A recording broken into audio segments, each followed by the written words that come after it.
Hi my beautiful viewers, ನಾನು ನಿಮ್ಮ ಪ್ರೀತಿಯ ಸುಚಿ ರಮೇಶ್. ಹೇಗಿದ್ದೀರಾ ಎಲ್ಲರೂ? ಬೆಳಗಿನ ತಿಂಡಿಗೆ ಕುಕುಂಬರ್ ಬಳಸಿ ದೋಸೆ ಮಾಡುವಂತ ಇಲ್ಲಿ ಅಕ್ಕಿನ 3 ಗಂಟೆ ಮೊದಲೇ ನೆನೆಸಿ ಹಾಕಿದ್ದೆ. ಅಕ್ಕಿ ಜೊತೆ 1 ಹಿಡಿ ಉದ್ದಿನ ಬೇಳೆ ಹಾಗೂ 1 ಸ್ಪೂನು ಮೆಂತೆನೂ ಕೂಡ ಒಟ್ಟಿಗೆ ನೆನೆ ಹಾಕಿದ್ದೆ. ಇಲ್ಲಿ ಗ್ರೈಂಡ್ ಮಾಡುವಾಗ ಸ್ವಲ್ಪ ತೆಂಗಿನಕಾಯಿ ತುರಿ ಹಾಗೆಯೇ 1 ಕುಕುಂಬರನ್ನು ಯೂಸ್ ಮಾಡ್ತಿದ್ದೀನಿ. ಗ್ರೈಂಡ್ ಮಾಡುವಾಗ ನೀರನ್ನು ನೋಡಿಬಿಟ್ಟು ಹಾಕಬೇಕಾಗುತ್ತೆ, ಯಾಕಂದರೆ ಕುಕುಂಬರ್ ಸ್ವಲ್ಪ ನೀರು ಬಿಡುತ್ತೆ. ಹಾಗಾಗಿ ಗ್ರೈಂಡ್ ಮಾಡುವಾಗಲೇ ಅವಲಕ್ಕಿನ ಒಂದ್ಸಲ ತೊಳೆದ್ಬಿಟ್ಟು ಆವಾಗಲೇ ಒಟ್ಟಿಗೆ ಗ್ರೈಂಡ್ ಮಾಡಿಬಿಟ್ಟೆ. ಗ್ರೈಂಡ್ ಮಾಡಿದ ನಂತರ ನಾವು ಉದ್ದಿನ ದೋಸೆಗೆ ಹೇಗೆ ಫರ್ಮೆಂಟೇಷನ್ ಮಾಡ್ತೀವೋ ಆ ಥರನೇ ಮಾಡಿದ್ರಾಯ್ತು.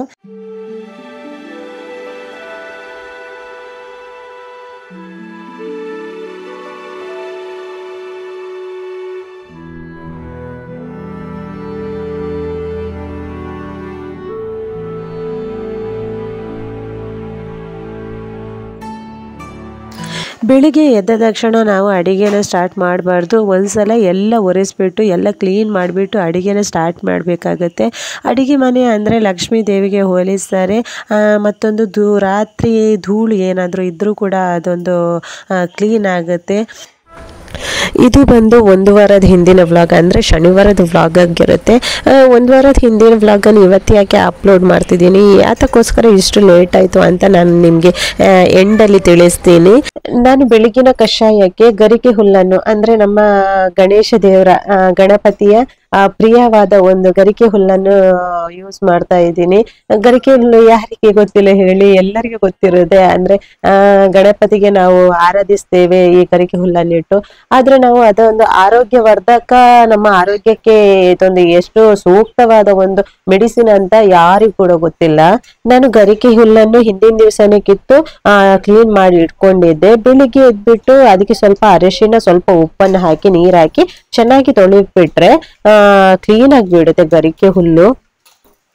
ಈ ಕಷಾಯ ಬಂದು ಎಷ್ಟು ಬೆನಿಫಿಟ್ ಇದೆ ಅಂತ ಹೇಳಿದ್ರೆ, ನಮ್ಮ ಹಲ್ಲಿಗೆ, ಸ್ಕಿನ್ನಿಗೆ, ಡೈಜೆಷನ್ ಪ್ರಾಬ್ಲಮ್, ಹಾಗೇನೆ ಮೋಷನ್ ಕ್ಲಿಯರ್ ಆಗ್ಲಿಕ್ಕೆ, ಹಾಗೆ ನಮ್ಮ ಬಾಡಿ ತಂಪಾಗಿರ್ಲಿಕ್ಕೆ, ಮನುಷ್ಯನ ದೇಹದ ಎಲ್ಲ ಪಾರ್ಟ್ಸಿಗೂ ಕೂಡ ಇದೊಂದು ತುಂಬಾ ಉಪಯುಕ್ತವಾದ ಒಂದು ಕಷಾಯ ಅಂತ ಹೇಳ್ಬೋದು. ನಾನು ಯಾವುದೇ ಒಂದು ಕಷಾಯವನ್ನು ಮಾಡುವಾಗಲೂ ಅದರ ಬಗ್ಗೆ ತಿಳ್ಕೊಳ್ತೀನಿ ಜಾಸ್ತಿ. ಗೂಗಲಲ್ಲಿ ಆಗಿರ್ಬೋದು, ಯೂಟ್ಯೂಬಲ್ಲಿ ಆಗಿರ್ಬೋದು, ಅದರ ಬಗ್ಗೆ ತಿಳ್ಕೊಂಡ ನಂತರನೇ ನಾನು ಅದನ್ನು ಮಾಡುವಂಥದ್ದು. ನಾವು ಯಾವುದನ್ನು ಕೂಡ ಯೂಸ್ ಮಾಡುವಾಗ ಮಿತವಾಗಿ ಬಳಸಬೇಕು. ಯಾಕಂದ್ರೆ ಅತಿಯಾದರೆ ಅಮೃತವು ವಿಷ ಅಂತ ಹೇಳ್ತಾರೆ. ಹಾಗೇನೆ ನಮ್ಗೆ ಅದರಿಂದ ಬೆನಿಫಿಟ್ ಇದೆ ಅಂತ ಯಾವಾಗ್ಲೂ ತಗೊಳ್ಳೋದಲ್ಲ. ಅಂದ್ರೆ ಅದರಲ್ಲಿ ಬೆನಿಫಿಟ್ಗಿಂತ ಕೆಲವೊಮ್ಮೆ ಸೈಡ್ ಇಫೆಕ್ಟ್ ಕೂಡ ಆಗೋದ್ರಲ್ಲಿ ಇರುತ್ತೆ. ಹಾಗಾಗಿ ನಮ್ಗೆ ಯಾವ ತರ ಬೇಕು ಅಂದ್ರೆ, 1 ವಾರಕ್ಕೆ 1 ಸಲ ಅಥವಾ ವಾರಕ್ಕೆ 2 ಸಲ ತಗೊಂಡ್ರೆ ಇದರಲ್ಲಿ ಸೈಡ್ ಇಫೆಕ್ಟ್ ಏನು ಇರಲ್ಲ ಅನ್ನೋದು ನನ್ನ ಅನಿಸಿಕೆ. ನಾನು ಗರಿಕೆ ಹುಲ್ಲನ್ನ ಗ್ರೈಂಡ್ ಮಾಡ್ಲಿಕ್ಕೆ ಸ್ವಲ್ಪ ನೀರು, ಅದ್ರ ಜೊತೆ ಸ್ವಲ್ಪ ಶುಂಠಿಯನ್ನು ಹಾಕೊಂಡಿದ್ದೀನಿ. ಬೇಕಾದ್ರೆ ಇದ್ರ ಜೊತೆ ಕರಿಮೆಣಸನ್ನು ಕೂಡ, ಒಂದು 4-5 ಕರಿಮೆಣಸನ್ನು ಕೂಡ ಆಡ್ ಮಾಡ್ಕೊಬಹುದು. ನಾನು ಆಡ್ ಮಾಡ್ಕೊಂಡಿಲ್ಲ. ಇದನ್ನು ಚೆನ್ನಾಗಿ ಗ್ರೈಂಡ್ ಮಾಡ್ಬಿಟ್ಟು ನಾವು ಸೋಸ್ಬೇಕಾಗತ್ತೆ. ನಾನು ಆವಾಗ್ಲೇ ತಿಳಿಸಿದ ಹಾಗೆ ಇದು 1 ವಾರದ ಹಿಂದಿನ ವ್ಲಾಗ್ ಆಗಿರುತ್ತೆ, ಅಂದ್ರೆ ಶನಿವಾರದ ವ್ಲಾಗ್ ಆಗಿರುತ್ತೆ. ನಾನು 1 ವಾರ ಯಾಕೆ ತಗೊಂಡೆ ಅಂತ ಹೇಳಿದ್ರೆ, ಶನಿವಾರ ನನ್ನ ಅಣ್ಣ ಅತ್ತಿಗೆಲ್ಲ ಬಂದಿದ್ರು. ಯಾಕಂದ್ರೆ ಅವರು ಸೆಕೆಂಡ್ ಪ್ರೆಗ್ನೆನ್ಸಿಯಲ್ಲಿದ್ದಾರೆ. ಹಾಗಾಗಿ ನಾನು ಸಂಡೇ ಅವರನ್ನು ಮನೆಗೆ ಊಟಕ್ಕೆ ಕರೆದಿದ್ದೆ. ಹಾಗಾಗಿ ಬಂದಿದ್ರು. ನಂಗೆ ಸಂಡೇ ಎಲ್ಲ ಫುಲ್ಲು ಬ್ಯುಸಿ ಆಗೋದೆ ಅವರಿಗೆ ಊಟ ರೆಡಿ ಮಾಡೋದ್ರಲ್ಲಿ ಎಲ್ಲ. ಹಾಗೆ ವಿಡಿಯೋ ಎಡಿಟಿಂಗ್ ಮಾಡ್ಲಿಕ್ಕೆ ಟೈಮೇ ಸಿಕ್ಕಿರ್ಲಿಲ್ಲ. ಬಟ್ ಸಂಜೆ ಸ್ವಲ್ಪ ಎಡಿಟಿಂಗ್ ಮಾಡಿದ್ದೆ. ನಂತರ ಮಂಡೇ ನಾವು, ನಂದು ಹಸ್ಬೆಂಡ್ ಅವರ ತಮ್ಮ, ಅಂದ್ರೆ ಅವರ ಚಿಕ್ಕಮ್ಮನ ಮಗ ಧಾರವಾಡದಿಂದ ಬಂದಿದ್ರು. ಅವರ ಕಾಲಿಗೆ ಸ್ವಲ್ಪ ಆಪರೇಷನ್ ಆಗಿತ್ತು. ಹಾಗಾಗಿ ಅವರು ಊರಿಗೆ ಬಂದಿದ್ರು. ಅವರನ್ನ ನೋಡ್ಲಿಕ್ಕಂತ ನಮ್ದು ಬೈಲೂರಿಗೆ ಹೋಗಿದ್ವಿ. ಆ ನಂತರ ಅವತ್ತು ಕೂಡ ಸ್ವಲ್ಪ ಅಪ್ಲೋಡ್ ಮಾಡ್ಲಿಕ್ಕೆ ಆಗಿಲ್ಲ. ಬಂದು ಸ್ವಲ್ಪ ವಾಯ್ಸ್ ಓವರ್ ಕೊಟ್ಟಿದ್ದೆ, ಸ್ವಲ್ಪ ವಾಯ್ಸ್ ಓವರ್ ಕೊಟ್ಟಿದ್ದೆ ಅಷ್ಟೇ.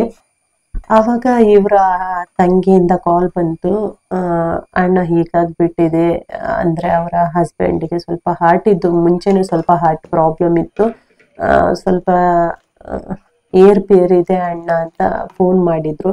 ಹಾಸ್ಪಿಟಲ್ಗೆ ಹೋಗ್ತಿದ್ದೀವಿ ಅಂತ. ಆವಾಗಲೇ ಇವರು ಹೊರಟರು ಹಾಸ್ಪಿಟಲ್ಗೆ. ಅನಂತರ ಒಂದು 2 ದಿವಸ ಹಾಸ್ಪಿಟಲೈಸ್ ಆಗಿದ್ರು. ಫೈನಲಿ ಅವರು ನಮ್ಮನ್ನು ಬಿಟ್ಟಿಲ್ಲ, ಹೋದ್ರು. ನಮ್ಗೆ ಅಂದ್ರೆ ಅವರನ್ನು ಡೈಜೆಸ್ಟ್ ಮಾಡ್ಕೊಳ್ಳಿಕ್ಕೇನೆ ಆಗ್ತಿಲ್ಲ, ನಮ್ಗೆ ಕಂಟ್ರೋಲ್ ಮಾಡ್ಲಿಕ್ಕೆ ಆಗ್ತಿಲ್ಲ. ಅಂಥದ್ರಲ್ಲಿ ಅಕ್ಕ ಇದನ್ನು ಹೇಗೆ ಡೈಜೆಸ್ಟ್ ಮಾಡ್ಕೋತಾರೆ, ಅದೇ ಒಂದು ಚಿಂತೆ ಆಗ್ಬಿಟ್ಟಿದೆ. ದೇವ್ರೇ ಒಂದು ಅವ್ರಿಗೆ ಶಕ್ತಿಯನ್ನು ಕೊಡ್ಬೇಕಂತ ನಾನು ದೇವರಲ್ಲಿ ಬೇಡ್ಕೋತೀನಿ ಅಷ್ಟೇ. ನಾವೆಲ್ಲ ಫ್ಯಾಮಿಲಿ ಅಂದ್ರೆ ತುಂಬಾನೇ ಕ್ಲೋಸ್. ಆ ರಜೆ ಇದ್ದಾಗ ಅವ್ರ ಮನೆಗೆ ಹೋಗ್ತೀವಿ, ಅವರು ನಮ್ಮ ಮನೆಗೆ ಬರ್ತಾರೆ, ಆ ತರ. ಅವ್ರ ಹೆಸರು ಸತೀಶ್ ಅಣ್ಣ ಅಂತ. ಅವ್ರ ಮನೆಗೆ ಹೋದಾಗ ಅವ್ರಿಗಂತೂ ತುಂಬಾನೇ ಖುಷಿ. ಧ್ರುವಿ ಅಂದ್ರೆ ತುಂಬಾನೇ ಇಷ್ಟ ಅವರಿಗೆ.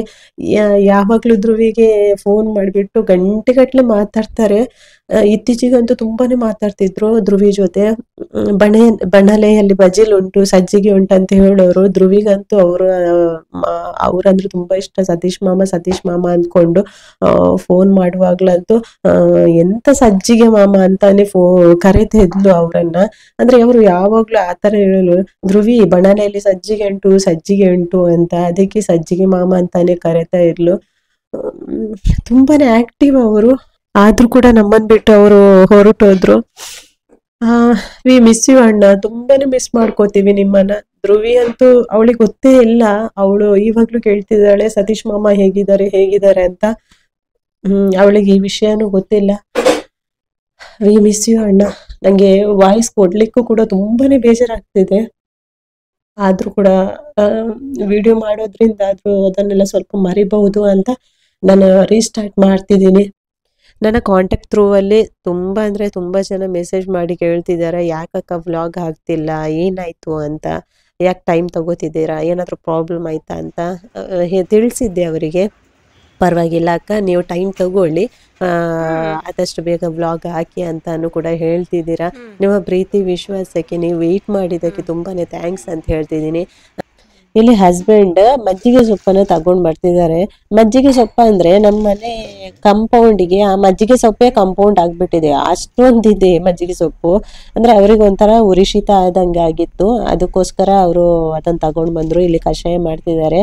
ಒಂದು 3 ಗರಿಯಷ್ಟು ಮಜ್ಜಿಗೆ ಸೊಪ್ಪು, ಒಂದು ಸಣ್ಣ ಈರುಳ್ಳಿ ಹಾಕಿದ್ರು, ಸ್ವಲ್ಪ ತುಂಡು ಶುಂಠಿ ಮತ್ತೆ ಸ್ವಲ್ಪ ಕರಿಮೆಣಸು ಹಾಕಿದ್ರು. ಇವ್ರು ಹೇಗಂದ್ರೆ ನನ್ಗೋಸ್ಕರನೇ ವೇಟ್ ಮಾಡಲ್ಲ. ಏನಾದ್ರು ಬೇಕಂತ ಹೇಳಿದ್ರೆ ಅಥವಾ ಈ ತರದ್ದು ಅವ್ರಿಗೆ ಬೇಕಾದಾಗ ಕಷಾಯ ಬೇಕಾದಾಗ ಕೆಲವೊಂದ್ಸಲ ಹೇಳ್ತಾರೆ ನನ್ ಜೊತೆ, ಇಲ್ಲಾಂದ್ರೆ ಅವರೇ ತಗೊಂಡ್ ಬರ್ತಾರೆ, ಕಷಾಯ ಮಾಡ್ತಾನೆ ಹೇಳ್ತಾರೆ. ಲಾಸ್ಟಿಗೆ ನಂಗೆ ಕೂಡ ಕೊಟ್ಬಿಟ್ಟು ಒಟ್ಟಿಗೆ ಕುಡಿತೀವಿ. ಆ ತರ ವೇಟ್ ಮಾಡಲ್ಲ. ಅವ್ರು ಬೇಕಾದದನ್ನ ಅವರು ಮಾಡ್ಕೊಂತಾರೆ, ಅದೇನು ತೊಂದರೆ ಇಲ್ಲ ನನಗೆ. ಇಲ್ಲಿ ಲಾಸ್ಟಿಗೆ ಸ್ವಲ್ಪ ಬೆಲ್ಲ ಮತ್ತೆ ಅರಿಶಿನ ಹುಡಿ ಹಾಕಿದ್ರು. ಕಷಾಯ ಅಂತೂ ಪರ್ಫೆಕ್ಟ್ ಆಗಿತ್ತು. ನಾನ್ ಮಾಡೋ ಕಷಾಯ ಸ್ವಲ್ಪ ಖಾರನಾಗಿರುತ್ತೆ, ಇದು ಖಾರ ಎಲ್ಲ ಲೆವೆಲ್ಗಿತ್ತು, ತುಂಬಾ ಚೆನ್ನಾಗಿತ್ತು. ನಂಗೆ ಕೂಡ ಸ್ವಲ್ಪ ಮೊನ್ನೆ ಎಲ್ಲ ಶೀತ ಎಲ್ಲ ಆಗಿತ್ತಿತ್ತು, ಚೆನ್ನಾಗಾಯ್ತು ಕುಡ್ದು. ನನ್ನ ಹಿಂದಿನ ಬ್ಲಾಗಲ್ಲಿ ನೀವು ನೋಡಿರ್ಬೋದು, ಹೀರೆಕಾಯಿ ಸಿಪ್ಪೆಯನ್ನು ನಾನು ಡಬ್ಬದಲ್ಲಿ ಹಾಕಿಟ್ಟಿದ್ದೆ, ಅದನ್ನು ತೆಗೆದು ಇವಾಗ ಚಟ್ನಿ ಮಾಡ್ತಿದ್ದೀನಿ.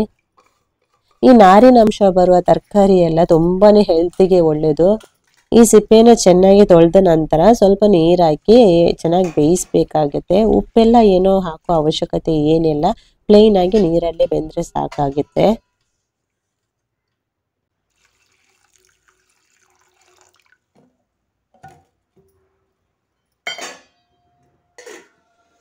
ಇಲ್ಲಿ ಒಂದು 10ರಿಂದ 12 ಬೆಳ್ಳುಳ್ಳಿಯನ್ನು ತಗೊಂಡಿದ್ದೀನಿ. ಬೆಳ್ಳುಳ್ಳಿ ಸ್ವಲ್ಪ ಜಾಸ್ತಿ ಹಾಕಿದ್ರು ಏನು ಟೆನ್ಷನ್ ಇಲ್ಲ, ಅಂದ್ರೆ ಫ್ರೈ ಮಾಡಿ ಹಾಕಿಡ್ತೀವಲ್ವಾ, ಆ ಸ್ಮೆಲ್ ಎಲ್ಲ ಬರಲ್ಲ, ಮತ್ತೆ ಹೆಲ್ತಿ ಕೂಡ ತುಂಬಾ ಒಳ್ಳೇದು, ಮಕ್ಳಿಗಂತೂ ತುಂಬಾನೇ ಒಳ್ಳೇದು. ಬೆಳ್ಳುಳ್ಳಿ ಆದಷ್ಟು ಫ್ರೈ ಆದ ನಂತರ ಇಲ್ಲಿ 1 ಸ್ಪೂನ್ ಅಷ್ಟು ಉದ್ದಿನ ಬೇಳೆ ಹಾಕೊಂಡಿದ್ದೀನಿ, ಅರ್ಧ ಸ್ಪೂನ್ ಅಷ್ಟು ಕೊತ್ತಂಬರಿ, 1/4 ಸ್ಪೂನ್ ಅಷ್ಟು ಜೀರಿಗೆ, ಸ್ವಲ್ಪ ಕರಿಬೇವು ಹಾಕೊಂಡಿದ್ದೀನಿ. ಕರಿಬೇವು ನಾನು ಚಟ್ನಿಗೆಲ್ಲ ಸ್ವಲ್ಪ ಜಾಸ್ತಿನೇ ಕರಿಬೇವು ಹಾಕೊಳ್ತಿರ್ತೀನಿ. ಇದು ಅಂದ್ರೆ ಎಲ್ಲ ಫ್ರೈ ಮಾಡಿ. ಇಲ್ಲಿ ಹೀರೆಕಾಯಿ ಸಿಪ್ಪೆ ಕೂಡ ಚೆನ್ನಾಗಿ ಬೆಂದಿದೆ. ಇದನ್ನು ಬಿಸಿ ಆರಕ್ಕಿಡೋಣ. ಇಲ್ಲಿ ಸ್ವಲ್ಪ ತೆಂಗಿನಕಾಯಿ ತುರಿ, ನಂತರ ಸ್ವಲ್ಪ ಹುಳಿ, ಆಮೇಲೆ 4 ಕಾಯಿ ಮೆಣಸು, ಅದೇ ಮಸಾಲ, ನಾವು ಫ್ರೈ ಮಾಡಿಟ್ಟ ಮಸಾಲ, ಇದನ್ನೆಲ್ಲ ಒಟ್ಟಿಗೆ ಹಾಕ್ಬಿಟ್ಟು ಸ್ವಲ್ಪ ನೀರ್ ಹಾಕ್ಬಿಟ್ಟು ಚೆನ್ನಾಗಿ ಗ್ರೈಂಡ್ ಮಾಡ್ಬೇಕು.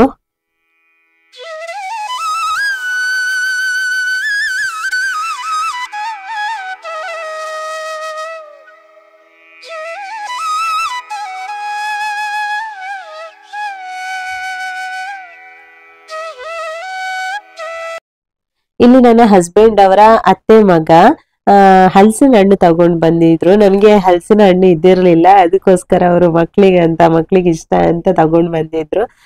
ಹಾಗೆ ಮಧ್ಯಾಹ್ನ ಒಟ್ಟಿಗೆ ಊಟ ಮಾಡಿದ್ವಿ. ನಂತರ ಮಾತಾಡ್ತಾ ಸಂಜೆ ಆಗಿದ್ದೆ, ಇದು ಗೊತ್ತಿರ್ಲಿಲ್ಲ. ಅಂದ್ರೆ ಶನಿವಾರ ಫುಲ್ ಡೇ ಕ್ಲಾಸ್ ಇತ್ತಲ್ವಾ ಧ್ರುವಿಗೆ. ಹಾಗೆ 4:30 ಹಾಗೆ ಹೋಯ್ತು. ಆವಾಗ ಇವರು ಕೂಡ ಯೋಗೀಶ್ ಅಣ್ಣ ಕೂಡ ಹೊರಟ್ರು. ನಂತರ ಧ್ರುವಿ ಬಂದು ಸ್ವಲ್ಪ ಬಿಸ್ಕೆಟ್ ಏನೋ ತಿಂದು ನಾವು ಕ್ಲಾಸಿಗೆ ಹೊರಟ್ವಿ, ಭರತನಾಟ್ಯ ಕ್ಲಾಸಿಗೆ.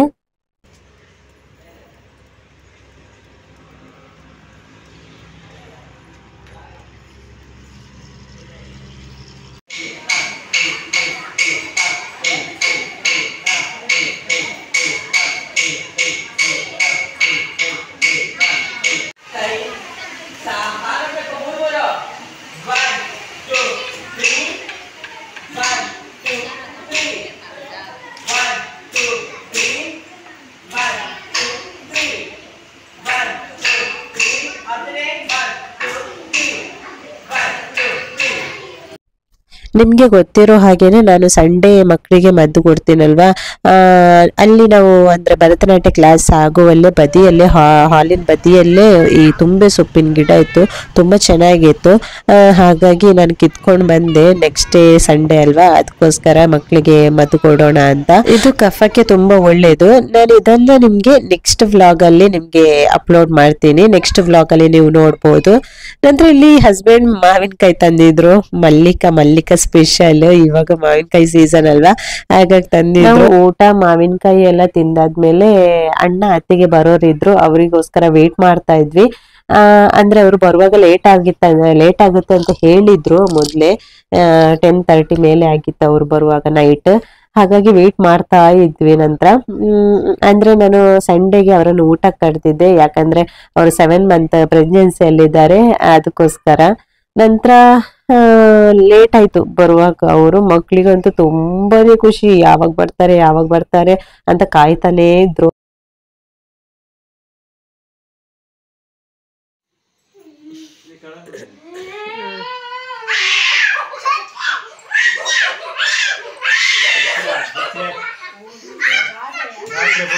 రాత్రి కనోట్ మార్పుడు రాత్రి కనోట్ మార్పు చెప్పండి రాత్రి కనోట్ అవి బొల్చిపోరు నీకు రాత్రి మాటలే లేవు